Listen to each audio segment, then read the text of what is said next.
It's debate night for the Republicans. China. China. China. China. China. I like Marco Rubio. He's a good guy, a smart guy, and he would be a heck of a lot better president than Hillary Rodham Clinton would ever be. Will you say anything to get elected? Both parties are having a rebellion against the establishment, the elites who kind of have controlled the party and shaped policy in the past. There's a popular uprising. Well, we've seen this in the past. But like 80, 150 years ago. So the uprising from the Republican side would be the Tea Party. And though they're not quite as popular now as they used to be, that sentiment is still there, that the party doesn't care about the people. The party is being pushed by powerful interests, and the people are upset and want to see the party more responsive to their ideas. On the Democratic side, the popular protest is the Occupy Wall Street group, who have been arguing that the party and politics in America in general give too much interest to the top 1%. You are a socialist. What does that mean?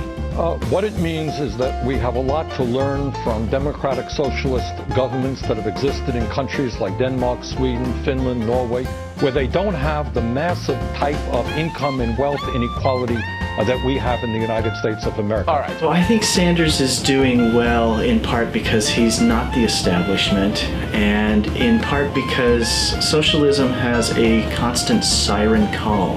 We are all equal, we're all in this together, that certain people aren't better than others. And we're also talking about a generation that doesn't remember communism and the record of socialism, the Cold War, and the environmental and social horrors that came out of communist system. We're not talking about religion. We're talking about security. I will build a wall. It'll be a great wall. People will not come in unless they come in legally. And if I'm president, and if Obama has brought some to this country, they are leaving. They're going. I tend to think that the negatives in Trump's case outweigh the positives. He is expressing a popular sentiment among many Americans that has not been expressed by other members of the Republican Party. And most of the people who support Trump, to my understanding, are people who have not been active in politics, who have not voted in the last couple of elections. So to the extent that he's capturing their interest and attention and pulling them into the political process is probably a positive thing. To the extent that he is capturing their interest by playing on their sentiments and bad ideas is probably not a good thing. The other problem that Trump has is his policies, the same can be said for Sanders, are not realistic. There's no way that they can accomplish what they say they're going to accomplish, and absolutely no way they can do it without blowing the budget out of bounds. What they're proclaiming that they're going to do is literally impossible. In fact, here's the Illinois-born, New England-educated New York senator speaking in South Carolina. I'm aware I may not be the youngest candidate in this race, but I have one big advantage. I've been coloring my hair for years.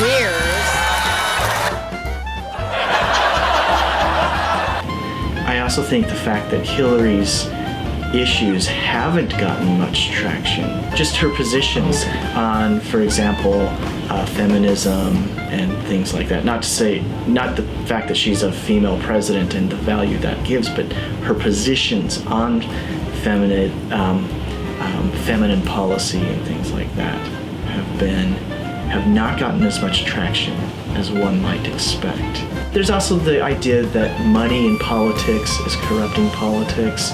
There's this idea that powerful interest groups have dominated the American political system, rightly to a certain extent, and overly inflated to a larger extent. And politicians do give in to interest groups to a certain extent many times, but also there's a lot of confusion. There is not as much agreement among Americans about what should be done as they think there is. And so they think that there's this wide agreement, and when government doesn't do it, their answer is it's because government's corrupt. It's really not. There's a wide disagreement among Americans about what the major issues are and about how to solve those issues. And the politicians are oftentimes, most of them are good, honest, decent people in a difficult situation trying to figure out what's best for America.